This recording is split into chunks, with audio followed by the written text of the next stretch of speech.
trouver une origine, expliquer la création, une version créationniste ou évolutionniste du monde, plutôt qu'une ta version à toi? Alors, grosso modo, qu'est-ce qui une version moins fractale. Et qu'est-ce qui caractérise la pensée cathare? C'est que les cathares sont traités d'hérétiques parce qu'ils refusent ce qui a été déclaré lors du concile de Nicée en 300, c'est-à-dire 300 ans après la prise de Rome par le pouvoir arien. 300 ans pour mater les rébellions, le concile de Rome, le concile de Nicée déclare une histoire qui est censée être la pensée unique de toute l'Europe et qui décide que l'enfant Jésus est né de la Vierge Immaculée et rentre dans une histoire et les cathares, ce qu'ils refusent, c'est ça en fait. Donc là, on est obligé de parler un peu de ce que certains appellent religion. C'est plutôt une période de l'histoire qui a été mise sous copyright. On parle que de ça depuis tout à l'heure, de là où j'ai l'impression.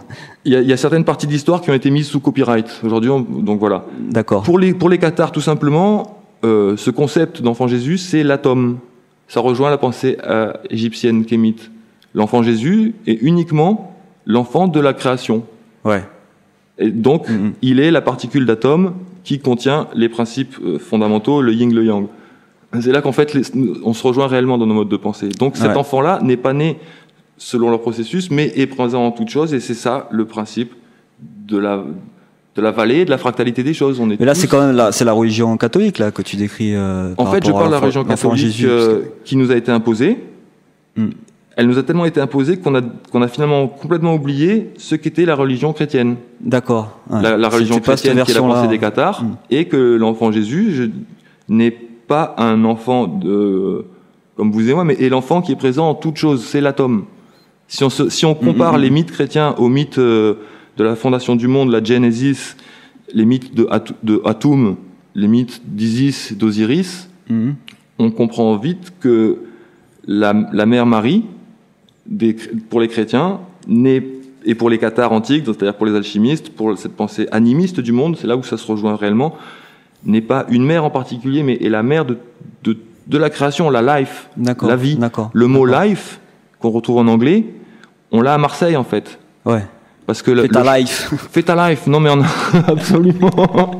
Non mais ce que je veux dire, c'est que le château d'If, dans les langues anciennes, il n'y a pas de F ou de S ou de J. Le château d'If, c'est une lettre qui ressemble à F ou à S. Autrement dit, c'était le château d'Iz. La lettre hébraïque, phénicienne, qu'on retrouve dans l'alphabet arabe, dans l'alphabet hébreu, qu'on retrouve même dans le mot alpha, vient de Alif. Alif-tri. Alif, Aleph. Alif, c'est le if de château d'If. C'est la life. Ah oui. Donc dans la pensée antique, dans la gnose antique, on se rejoint à peu près tous. On est juste l'enfant de la vie, et l'enfant de la vie, c'est l'atome qui est capable de ne pas mourir. Et de mourir et de ne pas mourir.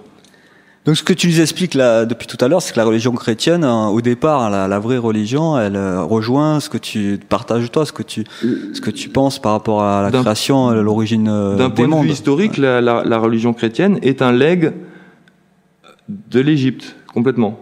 Donc de l'Afrique alors, voilà. De l'Afrique. Donc tout se rejoint, ça rejoint vraiment ce que... Tout se rejoint. Si on interroge par exemple la mémoire, pour parler justement des Gitans et des Roms, si on interroge leur mémoire, il se trouve qu'à quelques kilomètres de chez nous, ils fêtent tous les ans la Sainte Kali. Pour eux, la mer, c'est Kali. Une Kali que l'on retrouve jusqu'en Inde, où Kali est aussi la mer de la destruction et de la renaissance. Et ben c'est ce mouvement-là de population qui a transporté toute cette mémoire. Et c'est ce mouvement même de population qui est aujourd'hui tellement en danger par nos lois sécuritaires. Donc c'est pas pour parler de vraie religion ou de vraie